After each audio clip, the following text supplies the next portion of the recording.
Hello दोस्तों, कैसे हैं आप सब। स्वागत है आप सभी का कॉमिक वर्ल्ड चैनल पर। तो चलिए दोस्तों, शुरू करते हैं राज कॉमिक्स में परमाणु सीरीज का अगला कॉमिक विशेषांक, ऑटोमैटिक। दिल्ली से 100 किलोमीटर दूर पहाड़ियों में स्थित यह स्पेस रिसर्च सेंटर, यहाँ बन रहा है SLV-2000 नामक वह रॉकेट जो भारतीय अंतरिक्ष प्रौद्योगिकी के लिए एक अत्यंत महत्वपूर्ण उपलब्धि है। इस उपलब्धि को साकार दे रहे हैं भारत के प्रसिद्ध वैज्ञानिक अर्पण चावला।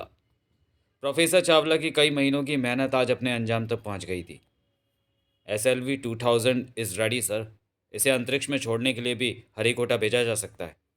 वेल डन प्रोफेसर, मैं इसे आज ही श्री हरिकोटा भेजने की तैयारी करता हूँ। सारी तैयारी बेकार है रक्षा मंत्री जी, क्योंकि SLV को अंतरिक्ष में भेजने के लिए उसे श्री हरिकोटा भेजने की कोई ज़रूरत नहीं। वह यहीं से ही उड़ान भरेगी। खट। पहले हल्की सी खट की आवाज़ गूंजी और फिर सारा वातावरण तेज शोर से गूंज उठा। और इस तेज शोर ने स्पेस सेंटर में मौजूद लोगों के कानों को ही नहीं, मस्तिष्क को भी हिला दिया। SLV स्टार्ट हो गया? कैसे? ओ माय गॉड, ये तो उड़ने के लिए एकदम तैयार है, लेकिन अभी इसकी दिशा को नियंत्रित करने वाले यंत्र इसमें नहीं लगे। यू आर राइट हरीश, उन यंत्रों को श्री हरिकोटा में उड़ान से पहले प्रोग्रामिंग करके लगाया जाना था। उन दिशा नियंत्रकों के बिना ये कहीं भी गिर सकता है। रोको इसे। प्रोफेसर चावला के साथ वहाँ मौजूद सभी के हाथ SLV को रोकने में जुट गए, लेकिन सफलता जिसे मिलती है ऐसा कोई भी हाथ ना था। कोई भी कंट्रोल काम नहीं कर रहा। SLV को रोकने की हमारी सारी कोशिश बेकार हो गई। 4 मिनट बाद यह ज़मीन छोड़ देगा सर। अब क्या करें? कुछ नहीं, अब कुछ नहीं हो सकता। भागकर रेडिएशन प्रोटेक्शन वैन में पहुंचो, वरना SLV के लॉन्च होने से जो एटॉमिक रेडिएशन फैलेगी वह हम सबको अपनी चपेट में ले लेगा। सभी ने भागकर जब तक पास ही खड़ी रेडिएशन फ्री वैन में शरण ली, तब तक 4 मिनट पूरे हो चुके थे। और 4 मिनट पूरे होते ही बूम बम, एक भीषण धमाके के साथ SLV-2000 ने ज़मीन छोड़ दी। दिवाली के रॉकेट की तरह छूटा हुआ SLV कुछ 100 फीट तक सीधा उड़ा और फिर तेजी से मुड़ गया उस ज़मीन की तरफ जो थी दिल्ली की ज़मीन। विनाश दिल्ली में अपना तांडव करने के लिए बढ़ रहा था और दिल्ली के निवासियों को उसकी कानों कान खबर नहीं थी। लेकिन दिल्ली का एक निवासी ऐसा भी था जिसे दिल्ली के ऊपर से बहती हवाओं की भी खबर थी। तो फिर प्रलय का इतना बड़ा दूत उसे कैसे ना नजर आता। लेकिन क्या इतनी तेजी से नीचे की तरफ बढ़ते उस विनाश को रोक पाना उस दिल्ली वासी के लिए संभव था? लेकिन इसी समय जो प्रोफेसर चावला के सामने घट रहा था वह निश्चय ही उसकी कल्पना से परे था। वैन का कंप्यूटराइज दरवाज़ा अपने आप खुल रहा है। कैसे? मेरे हुक्म से। और संसार की हर मशीन को मेरा हुक्म मानना ही होता है, क्योंकि मैं हूँ ऑटोमैटिक। संजय गुप्ता की पेशकश। ओह नो, SLV को तुमने ऑटोमेटिक करके छोड़ा उड़ाया? यस, और ऐसा मैंने इसलिए किया क्योंकि मैं नहीं चाहता कि वह SLV श्री हरिकोटा पहुंचकर अंतरिक्ष में विचरते सैटेलाइट अर्जुन की तरफ बढ़ जाए और उस तक ले जाए वह सुपर बैटरी जिसे मैं हासिल करना चाहता हूँ। तुम्हें सुपर पावर बैटरी चाहिए? दुनिया की हर मशीन को अपनी उंगलियों के इशारे पर नचाने के लिए मुझे वह सुपर पावर बैटरी चाहिए। उस बैटरी की मदद से मैं मशीनों को ऑटोमेटिक करने की अपनी पावर को हज़ारों गुना बढ़ा लूँगा। मैं जानता हूँ super power battery Shri Harikota में मौजूद है, लेकिन उसे हासिल करने का कोड यहाँ तुम्हारे सीने में दफन है प्रोफेसर। लेकिन तुम उसे मेरे सीने से बाहर नहीं निकाल पाओगे। अप्रत्याशित ढंग से प्रोफेसर चावला ने वार करके ऑटोमेटिक को वैन से दूर पटका। वैन को जल्दी से भगाओ, जल्दी। प्रोफेसर चावला की चीख का असर तुरंत हुआ। ड्राइवर ने वैन को चोर के पीछे छूटे कुत्ते की तेजी से भगाया। ऑटोमेटिक के सामने से भागना बेकार है प्रोफेसर, तुम्हें रुकना होगा, क्योंकि ऑटोमेटिक के एक इशारे से रुकेगी ये वैन। ऑटोमेटिक के लिए उस वैन को रोकना उतना ही आसान था जितना किसी बच्चे के लिए किसी खिलौना कार को रोकना। लेकिन उसके द्वारा ऑटोमेटिक किए गए SLV को रोकना परमाणु के लिए ऐसा था जैसे मिट्टी से बांधकर पानी को रोकना। परमाणु जानता था कि लगातार कोशिश और अथक परिश्रम के बाद बाढ़ के पानी को मिट्टी ही रोकने में सफल होती है, तो फिर भला वह उस विनाश को ज़मीन तक पहुंचने से रोकने में कैसे सफल ना होता। उफ, सही समय पर मैं इस SLV का रुख आसमान की तरफ करने में सफल हो पाया हूँ। अब मुझे इस बात का पूरा ख्याल रखना होगा कि अब ये दोबारा ज़मीन की तरफ न मुड़ पाए, और इसके लिए अच्छा यही है कि मैं इसको दिशा देते हुए इसके साथ तब तक उड़ता रहूं जब तक यह पृथ्वी की गुरुत्वाकर्षण शक्ति की परिधि से बाहर ना निकल जाए। अब ठीक है, अब यह अंतरिक्ष के अंधेरों में गर्क होकर रह जाएगी, लेकिन अभी मेरा काम खत्म नहीं हुआ है। मुझे अभी पता करना है कि ये एसएलवी कहाँ से और किस हालत में उड़ी। अपनी सुपर गति से वापस लौट पड़ा परमाणु जल्दी वहाँ पहुँचने जा रहा था जहाँ मौजूद था ऑटोमेटिक, जिसने वैन को रुकने के लिए वह सभी वैज्ञानिकों को बाहर आने के लिए मजबूर कर दिया। मुझे तुमसे श्रीहरिकोटा के विज्ञान भवन के उस लॉकर का कोड चाहिए जिसमें सुपर पावर बैटरी रखी है। मैं मर जाऊंगा लेकिन तुम्हें वो कोड नहीं बताऊंगा। तुम्हें मरने का शौक हो सकता है प्रोफेसर, लेकिन मैं मौत को तुम्हारे पास नहीं पटकने दूंगा। हाँ, मैं तुम्हें तब तक तड़पाऊंगा ज़रूर जब तक तुम मुझे कोड नहीं बता देते, और ये काम मैं करूंगा इस इलेक्ट्रॉनिक डिस्क से जिसे मैंने ऑटोमेटिक करके घातक हथियार बना दिया है। आह आह बता प्रोफेसर, वरना तेरे शरीर को जख्मों का गोदाम बना देगी ये डिस्क। प्रोफेसर चावला को चीखने के लिए मजबूर करने वाली वह डिस्क इस बार उस तक न पहुंच सकी। फंसकर रह गई उन चमकीली रस्सियों में और टकराई ऑटोमेटिक के चेहरे से। तबाही के जिस खेल को तूने शुरू किया शैतान, उसे खत्म करने परमाणु आ पहुंचा है। ओह परमाणु, बहुत नाम सुना था तेरा, आज मुलाकात भी हो गई। धड़ाक। लेकिन मुझे अफसोस है धरती पर ही हमारी आखिरी मुलाकात है। इसके बाद तो हम नरक में ही मिलेंगे जहाँ मैं तो 70-80 बरस बाद पहुँचूँगा, लेकिन तुम वहाँ भी पहुँच जाओगे इस वैन की ज़बरदस्त टक्कर खाकर। ग्रर्र, उफ। परमाणु को ऐसे हमले की कतई उम्मीद नहीं थी, इसलिए ना तो वह उस टक्कर से बच पाया और ना टक्कर खाकर संभल पाया। हा हा हा हा हा हा हा। ऑटोमेटिक के बारे में एक कहावत मशहूर है, जो ऑटोमेटिक से टकराया फड़ाक उसने अपना जीवन गंवाया। और परमाणु के बारे में एक ही बात प्रसिद्ध है कि जो परमाणु से टकराता है वह सीधा जेल जाता है। ओह भूल गया था मैं कि तू उड़ना भी जानता है, चिंता मत कर, तेरे उड़ने का भी इलाज है मेरे पास। इन एस्ट्रॉइड ब्लास्टरों के रूप में जिन्हें अंतरिक्ष में यान की तरफ बढ़ने वाले छोटी बड़ी उल्काओं को तोड़ने में काम में लाया जाता है, लेकिन आज ये तेरी हड्डी पसलियों के तोड़ने में काम आएंगे। उफ, किसी भी मशीनी यंत्र को संचालित कर देने की अद्भुत क्षमता है ऑटोमेटिक में। उसने एस्ट्रॉइड ब्लास्टरों के उन बंडलों से मॉडलों से कुछ यंत्र चिपकाए और उन मॉडलों ने न सिर्फ मेरी तरफ उड़ान भर दी बल्कि मुझ पर हमला भी कर दिया है।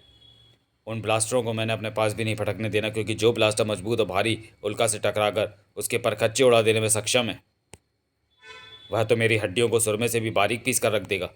उफ, ये ब्लास्टर अगर बाल बराबर भी और इधर उधर होता तो उसने मुझे अपना शिकार बना लिया होता। हा हा हा हा हा हा। इनसे बचना बहुत मुश्किल है परमाणु। ओह, ये तो मेरे पीछे ही लगे हुए हैं, मुझे नीचे उतर कर इनसे बचना होगा। नहीं, मैं इनसे बचने के लिए नीचे नहीं उतर सकता, क्योंकि नीचे ऑटोमेटिक ने उस वैन के रूप में मेरी मौत का सामान तैयार कर रखा है। अजीब समस्या है, उस वैन की वजह से मैं नीचे नहीं उतर सकता और इस बड़े हॉल की छत बंद होने के कारण इन ब्लास्टरों से बचकर दूर नहीं जा सकता। और अगर मैंने बुरी तरह अपने पीछे लगे इन ब्लास्टरों को इस हॉल की छत की या दीवारों से टकराने की कोशिश की तो उसकी वजह से यहाँ भीषण तबाही मच सकती है। तो क्या इस मुसीबत से बचने का कोई रास्ता नहीं है? एक रास्ता है, ये वैन जो असल में रेडिएशन फ्री वैन है। यानी अगर ये ब्लास्टर उस वैन के अंदर फटे तो ना वे वैन की मजबूत दीवारों को भेद पाएंगे और ना उसमें हुए विस्फोट का बाहर कोई प्रभाव होगा। यही ठीक रहेगा, लेकिन इसके लिए मुझे बेहद सावधानी और तेज़ी से काम लेना होगा, क्योंकि जैसे ही मैं वैन में घुसूंगा वैसे ही मेरे पीछे आते ब्लास्टर भी वैन के अंदर की तरफ लपकेंगे। लेकिन वे वैन के अंदर मुझ तक पहुंच पाए उससे पहले ही मुझे न सिर्फ वैन के अंदर से ट्रांसमिट होना है बल्कि वैन का खुला दरवाज़ा भी बंद करना है, ताकि भड़ाक विस्फोट के साथ ही उसका प्रभाव भी वैन की दीवारों की कैद में ही अपना दम तोड़ दे। ब्लास्टरों को खत्म करने में परमाणु को जो सफलता मिली थी उसने ऑटोमेटिक के चेहरे पर हवाइयाँ उड़ा दी थी। ओह, परमाणु तो बहुत सी अनोखी शक्तियों का मालिक है, लेकिन मुझे इसके और इसकी शक्तियों के बारे में कुछ नहीं पता, और अपने दुश्मन की शक्तियों को अच्छी तरह जाने बिना उससे लड़ना बेवकूफ़ी है। इसलिए मुझे फिलहाल प्रोफेसर चावला से कोड हासिल करने का विचार त्याग कर यहाँ से भागना होगा। ऑटोमेटिक ने तुरंत ही कुछ यंत्र वहाँ रखे फाइटर प्लेनों के मॉडलों से चिपकाए और उनकी सहायता से वहाँ से भाग खड़ा हुआ। मैं जल्दी वापस लौटूंगा परमाणु, लेकिन इस बार मेरे साथ ऐसी मुसीबतें होंगी जिससे तू किसी भी हाल में नहीं बच सकेगा। इसे पकड़ने से ज़्यादा ज़रूरी है भारत के इस महान वैज्ञानिक की जान बचाना, क्योंकि ये बुरी तरह घायल है। इनकी जान भी जा सकती है अगर इन्हें तुरंत ही नहीं पहुंचाया गया अस्पताल। जल्दी परमाणु को सारी बात पता चल चुकी थी। ओह, तो वह पावर बैटरी हासिल करना चाहता है। जिस लॉकेट में सुपर पावर बैटरी रखी है, क्या उसे बिना कोड के भी खोला जा सकता है? नहीं, बिना कोड के उसका सेंटर लॉकिंग सिस्टम काम नहीं करेगा। ऐसा है तो आपको गहन सुरक्षा व्यवस्था में रखना अत्यंत आवश्यक है, क्योंकि सिर्फ आप ही हैं उस लॉकर को खोलने का कोड जानते हैं। जिसे जानने के लिए ऑटोमेटिक एक बार फिर आप पर हमला कर सकता है। मुझे तुम्हारी राय से इत्तेफाक है परमाणु, लेकिन तुम चिंता मत करो। मैंने प्रोफेसर चावला का रक्षा मंत्रालय के उस भवन में ठहरने का इंतजाम कर दिया है जहां अगर हवा भी घुसने की कोशिश करेगी तो चौकन्ने जवानों के हाथों बेमौत मारी जाएगी। अपनी सुरक्षा व्यवस्था पर नाश करने वाले रक्षा सचिव, तेरा ये सारा नाश धरा का धरा ही रह जाएगा। तू जल्दी देखेगा कि जिस काम को हवा भी करने से डरती है उसे कैसे चुटकियों में कर देता है ऑटोमेटिक। रक्षा भवन, जिसके बाहर चप्पे चप्पे पर अगर कुछ दिखाई दे रहा है तो सिर्फ सुरक्षाकर्मी, और अंदर मुझे यहाँ कोई खतरा नहीं है, मैं यहाँ आराम से काम कर सकता हूँ। अरे ये अचानक क्या हुआ? एयर कंडीशनर की कूलिंग एकाएक कैसे बढ़ने लगी? कुछ देर के लिए इस एयर कंडीशनर को बंद किए ही देता हूँ। अरे मैंने एयर कंडीशनर का स्विच बंद कर दिया लेकिन ये अभी भी चल रहा है। शायद स्विच खराब है। इसे बंद करने के लिए इसकी वायर को ही सॉकेट से बाहर निकाल लेता हूँ। ओह नो, वायर मैंने बाहर निकाल ली फिर भी ये चालू है और इसकी कूलिंग तो बढ़ती ही जा रही है। मैं कुछ देर और यहाँ खड़ा रहा तो मेरी कुल्फी जम जाएगी। मैं बाहर बरामदे में जाकर खड़ा होता हूँ और किसी को भेजकर चेक करवाता हूँ कि आखिर एयर कंडीशन अपने आप क्यों चल रहा है। प्रोफेसर, एयर कंडीशन ऑटोमेटिक हो गया और इतनी दूर से अपने डिवाइस को उस तक पहुँचाकर उसे ऑटोमेटिक करने का काम ऑटोमेटिक के सिवा और कौन कर सकता है। और ये काम मैंने इसलिए किया है कि तू ठंडक से बचने के लिए बरामदे में पहुँचे और मैं इस स्विच को दबाकर खट तुझे वहाँ से अपने पास लाने का इंतज़ाम करूँ।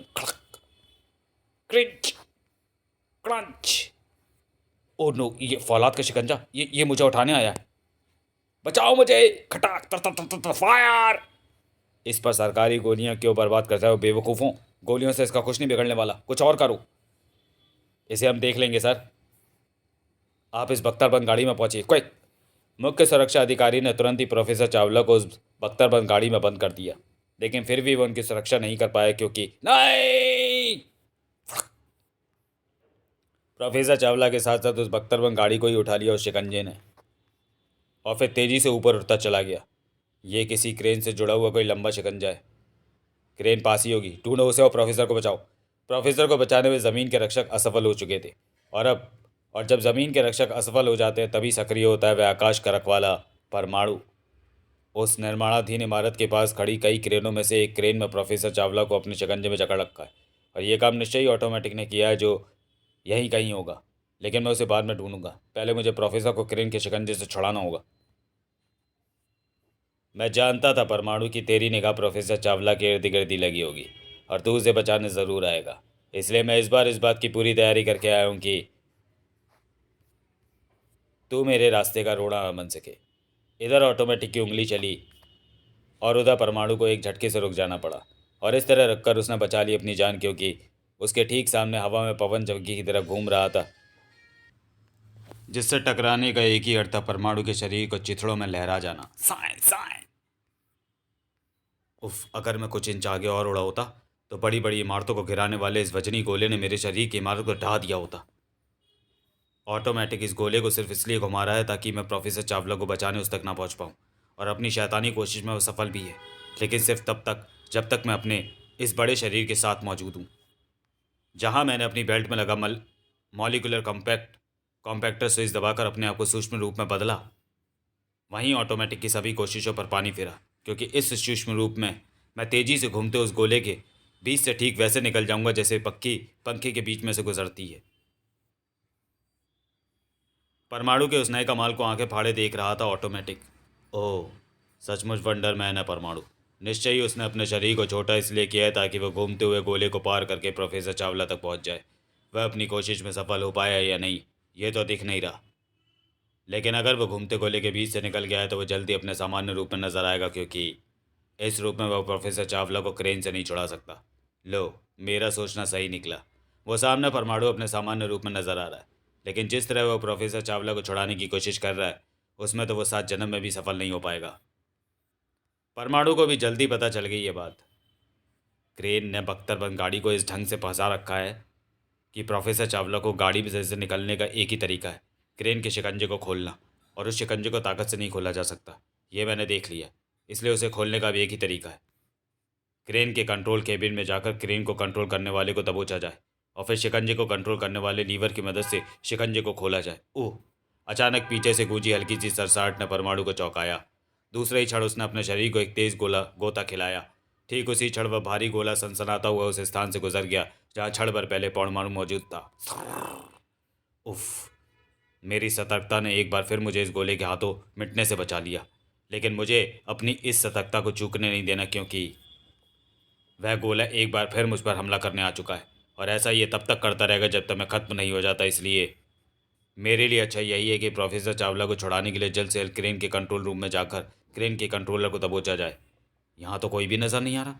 इसका मतलब ऑटोमेटिक की मेहरबानी से ये क्रेन ऑटोमेटिक ढंग से संचालित हो रही है और मशीन के उस जादूगर के द्वारा ऑटोमेटिक की गई किसी मशीन को सामान्य करना कोई आसान काम नहीं है।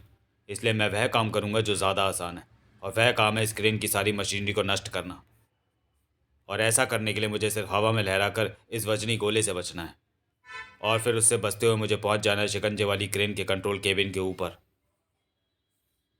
अब आने वाले क्षण मेरे लिए बहुत महत्वपूर्ण है, क्योंकि इन क्षणों में जैसे ही वो गोला मुझ पर वार करने के लिए बढ़ेगा, वैसे ही मैं यहाँ से उड़कर दूर निकल जाऊंगा और ऐसा करके मैं तो गोले से बच जाऊंगा, लेकिन वह क्रेन नहीं बचेगी।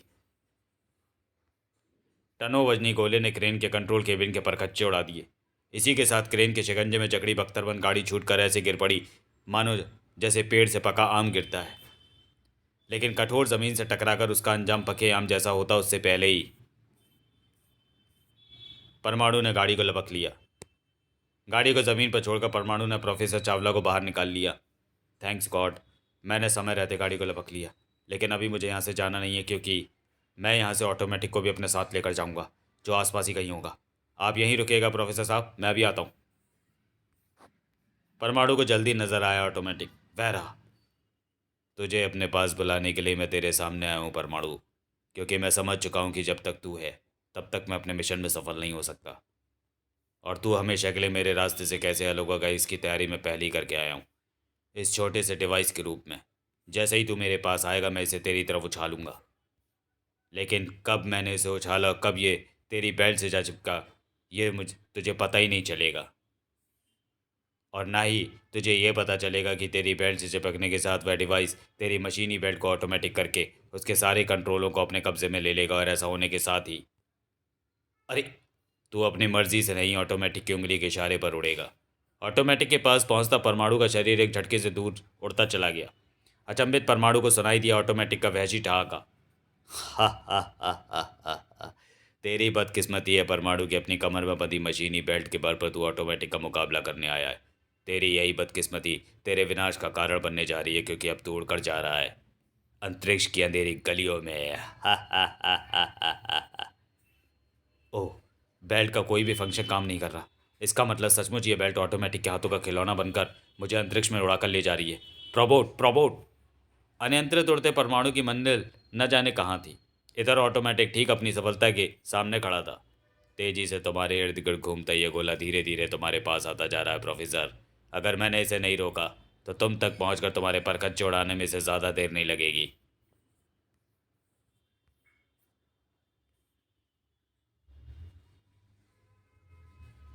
मैं इसे रोकूं या ऐसे ही घूमकर तुम तक पहुंचने दूं, फैसला तुम्हारे हाथ में है। और ये फैसला ये सोचकर करना कि अब परमाणु तुम्हें बचाने नहीं आने वाला, क्योंकि इस समय वो बेचारा खुद अपनी जान बचाने का असफल प्रयास कर रहा होगा। मौत बनकर आतंक मौत आतंक बनकर प्रोफेसर चावला की आंखों में लहराती साफ नजर आ रही थी। मौत का वही आतंक उन शब्दों को प्रोफेसर की जुबान पर ले आया। रुक जाओ, मैं तुम्हें कोड बताने के लिए तैयार हूँ। शाबाश। ऑटोमेटिक के कानों में मिश्री सी घोलती चली गई थी प्रोफेसर की वह आवाज़, जबकि परमाणु के मस्तिष्क में गूंजी उस आवाज़ ने उसके रोंगटों को कत्थक करने के लिए मजबूर कर दिया। मैं तुम्हारी आवाज़ सुन रहा हूँ परमाणु, लेकिन मैं कुछ नहीं कर पा रहा हूँ, क्योंकि मैं लाख कोशिश के बाद भी तुम्हारी बेल्ट के मैकेनिज्म को कंट्रोल नहीं कर पा रहा। तो मैं अंतरिक्ष में जाने से अब कोई नहीं रोक सकता परमाणु। ओ नहीं, यदि मैं अंतरिक्ष में चला गया तो वो बेल्ट मुझे वहीं घुमाती रहेगी। रोबोट की आवाज़ ने परमाणु की रही सही आशा भी तोड़ दी, लेकिन परमाणु के चेहरे पर निराशा के नहीं कठोरता के भाव थे। मेरे शरीर को अंतरिक्ष में जाने से रोका जा सकता है रोबोट, और ऐसा मैं खुद कर सकता हूँ। परमाणु ने एक झटके से बेल्ट को अपनी कमर से अलग कर दिया, और जैसे ही वह बेल्ट परमाणु शरीर से अलग हुई, वैसे ही उसके शरीर ने हवा में एक कलाबाजी खाई, और अब ऊपर बढ़ने की जगह नीचे गिर रहा था परमाणु का शरीर, ठीक वैसे ही जैसे कोई पक्षी पर कटने के बाद गिरता है। ये तुमने क्या किया परमाणु? अगर मेरी किस्मत में मरना ही लिखा है तो मैं अंतरिक्ष की गहराइयों में खोकर नहीं, धरती माँ की गोद में समाकर मरना चाहता हूँ। इसलिए मैंने बेल्ट को अपने शरीर से अलग कर दिया है। ना ये बेल्ट मेरी कमर पर रहेगी, ना बेल्ट और मेरी पोशाक में मौजूद सर्किट पूरा होगा, और ना मैं उड़कर अंतरिक्ष में जाऊंगा। एक मिनट प्रभु, लगता है मेरी किस्मत में मरना नहीं लिखा, क्योंकि मैं उस कारण को साफ देख रहा हूँ जिसकी वजह से ये बेल्ट नियंत्रण से बाहर हो गई है, और वो कारण बेल्ट से चिपका एक माइक्रो डिवाइस है। गुड, उस डिवाइस को बेल्ट से अलग करो जल्दी, क्योंकि तुम इस समय हजारों फीट ऊंचाई से बेहद तेजी से नीचे गिरते जा रहे हो। जमीन तुमसे ज़्यादा दूर नहीं है परमाणु। अब चिंता की कोई बात नहीं है। मैं अभी इसे खींच कर बेल्ट से अलग, ओह, ये तो खींच ही नहीं रहा। मुझे और ज़्यादा ताकत लगानी होगी। आशा की जो किरण दिखाई दी थी वह अंधेरे में गुम होने के लिए तत्पर हो उठी। उफ, ज़मीन मेरे पास और पास आती जा रही है, और ये डिवाइस बेल्ट से अलग नहीं हो रहा। कहीं ऐसा तो नहीं मौत सचमुच मेरा मुकद्दर बन गई है?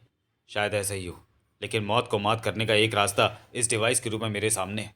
इसलिए जब तक मौत मुझे अपने आगोश में नहीं ले लेती, मुझे अपनी कोशिश जारी रखनी है। और इस बार मुझे अपनी कोशिश में थोड़ा परिवर्तन करना होगा। अगर ये डिवाइस बेल्ट से छूट नहीं रहा तो मुझे इसे नष्ट करने की कोई कोशिश करनी होगी, और इस खुले आकाश के नीचे ऐसी कोशिश सिर्फ एक ही चीज़ से हो सकती है, दांत से। उस डिवाइस को दांतों से दबाकर नष्ट करना लोहे के चने चबाने जैसा था, लेकिन साधारण चने चबाने वाले मौत को कहाँ मात कर पाता है? मौत को तो वही तथा बता सकता है जो लोहे के चने चबाने में सफल हो जाए, परमाणु की तरह कच।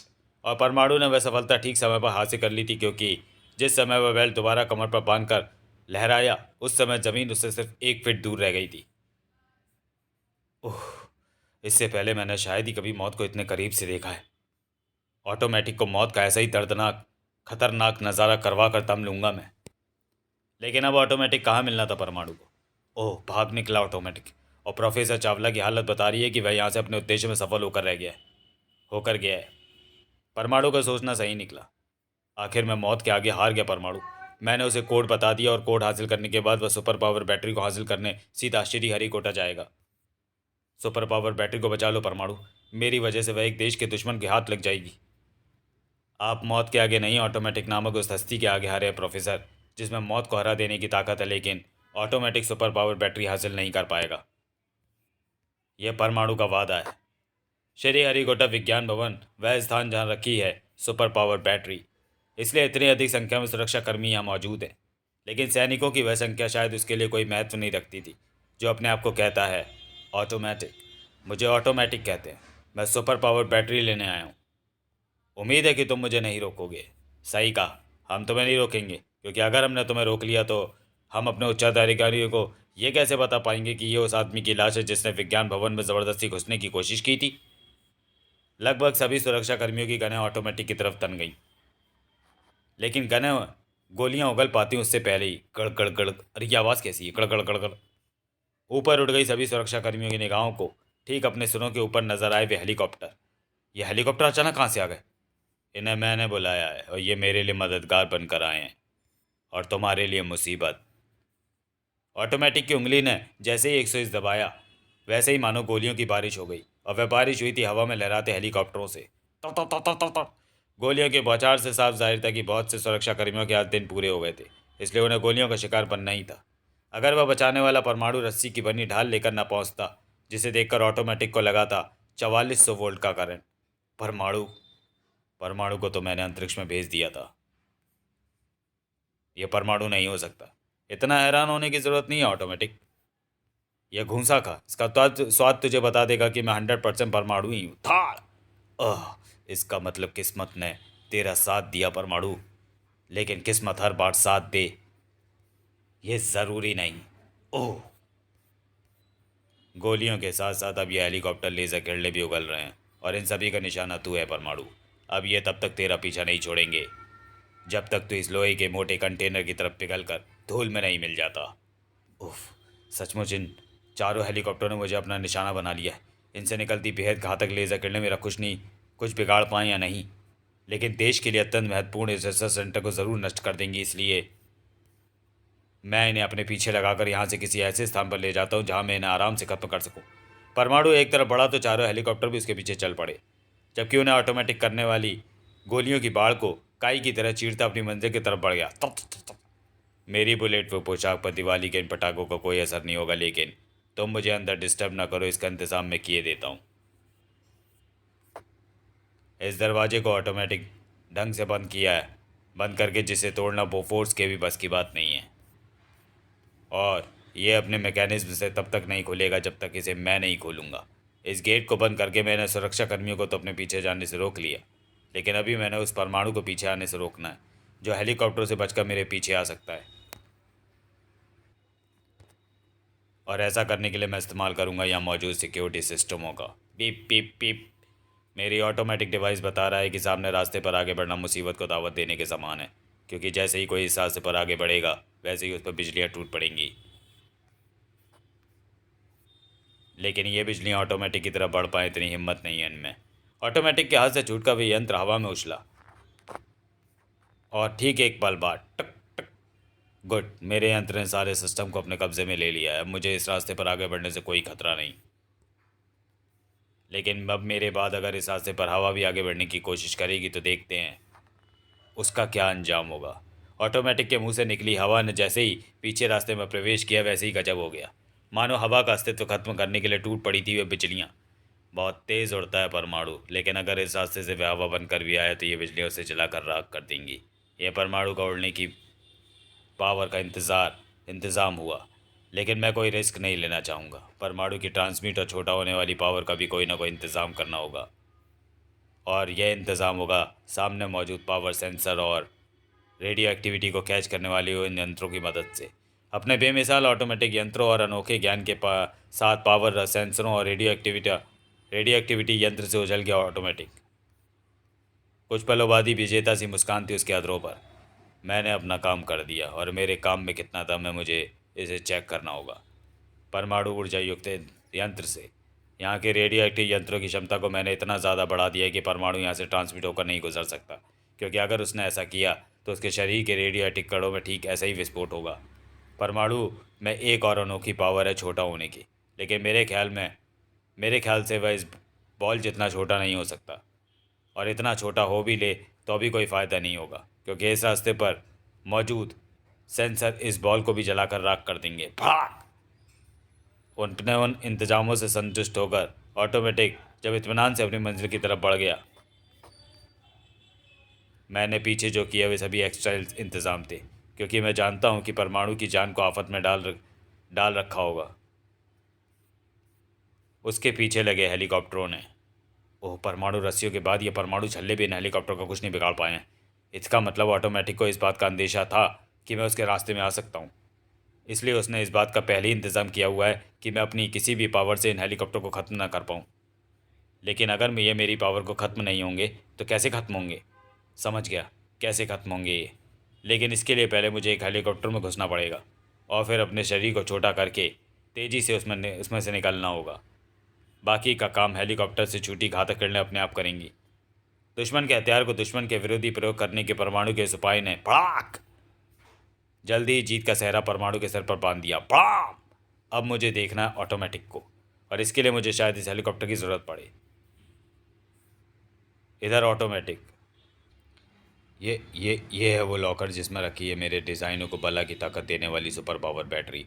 अब इस लॉकर की दीवारें उस बैटरी को मुझसे ज़्यादा देर दूर नहीं रख सकती, क्योंकि मेरे पास मौजूद है इस अवैध लॉकर को खोलने का कोड। कोड की मदद से तो कोई बच्चा भी लॉकर को खोल सकता था। फिर वह तो ऑटोमेटिक था जिसने न लॉकर को खोलने में ज़्यादा देर लगाई और ना सुपर पावर बैटरी को हासिल करने में। सुपर पावर बैटरी जो मुझे बनाएगी दुनिया का बेताज बादशाह। हा हा हा हा हा। तेरा सपना पूरा हो सकता है ऑटोमेटिक, लेकिन तब जब वह सुपर पावर बैटरी तेरे पास हो। ऑटोमेटिक के हाथ से उसकी खुशियों को छीन लेने वाला परमाणु था, जिसे देखकर मानो हिस्टीरिया का दौरा पड़ गया था ऑटोमेटिक को। परमाणु, तो तुम यहाँ कैसे पहुँचे? तुम्हारे सवाल का जवाब भी दूंगा, लेकिन पहले तुम्हें देश की इस अमानत में खयानत डालने का इनाम तो दे दूं। कांच! तुम्हारी कलाइयों पर लगे हुए इस डैशबोर्ड को तोड़कर जिसने तुम किसी भी मशीन को ऑटोमेटिक करने का घिनौना खेल खेलते हो। यह बोनस है ताकि तू याद रखे कि शक्तियों की बैसाखियाँ तुझ जैसे आदमी को कुछ दूर ज़रूर ले जाती हैं, लेकिन आखिर उन्हें टूट नहीं होता है। और जब ये बैसाखियाँ टूटती हो तो साथ में थोबड़ा भी टूटता है। तड़ाक! अब मैं तुझे बताता हूँ कि मैं यहाँ तक कैसे पहुँचा। तेरे हेलीकॉप्टर को नष्ट करते वक्त मैंने देख लिया था कि तूने विज्ञान भवन के अंदर घुसने वाले उस एकमात्र यंत्र दरवाजे को बंद कर दिया था, जिसे आसानी से नहीं तोड़ा जा सकता था। लेकिन मेरे दिमाग में उसे तोड़ने का तरीका आ गया था। मैं बाकी बचे हेलीकॉप्टरों को अपने पीछे लगाकर इस दरवाजे तक पहुँचा। हेलीकॉप्टर और विनाशकारी किरणें छोड़ता तेज़ी से मेरी तरफ बढ़ा और मैं यही चाहता था कि ठीक समय पर मैं उसके सामने से ट्रांसमिट हुआ। इसी के साथ वह हेलीकॉप्टर से नष्ट हुआ और साथ ही अंदर वाले दरवाजे के भी परखच्चे उड़ गए। अब मेरा विज्ञान भवन में घुसना और वहाँ के सुरक्षा इंतजामों को जान लेना ज़्यादा मुश्किल काम नहीं था। इस रास्ते को मैं उड़कर पार नहीं कर सकता। ऐसा करते ही मैं जगह राख हो जाऊँगा। लेकिन फिर भी मेरे लिए इस रास्ते से गुजरना मुश्किल नहीं है, क्योंकि यहाँ से मैं ट्रांसमिट होकर आसानी से गुजर सकता हूँ। सामने रेडियो एक्टिव कणों को नष्ट करने वाला रास्ता था, लेकिन उसे पार करने के लिए मुझे उस रास्ते पर चलने की ज़रूरत ही नहीं थी। उस रास्ते को मैंने बिजली के तारों के लिए इस्तेमाल होने पर वाले उस मोटे पाइप की मदद से पार किया, जिसमें मैं छोटा होकर आराम से घुस सकता था और निकल सकता था। उसके बाद वाले रास्ते को पार करना तो बिल्कुल ही आसान था, क्योंकि वहाँ लगे सेंसर फर्श पर चलने वाले को धुआं बनाने की क्षमता रखते थे। उसका वे भला क्या बिगाड़ पाते, जो छत से चिपक कर अपना रास्ता तय करना जानता हो। तो जैसे अपने नापाक इरादों के साथ अपनी मंजिल पर नहीं, काला पानी जेल पहुँचते हैं ऑटोमेटिक। चल, मैं तुझे वहीं पहुँचा कर आता हूँ। समाप्त। तो चलिए दोस्तों, वीडियो को यहीं समाप्त करते हैं और मिलते हैं परमाणु सीरीज़ के अगले कॉमिक विशेषांक विनाशक में, जो कि इंस्पेक्टर स्टील और परमाणु का 2 in 1 कॉमिक विशेषांक है।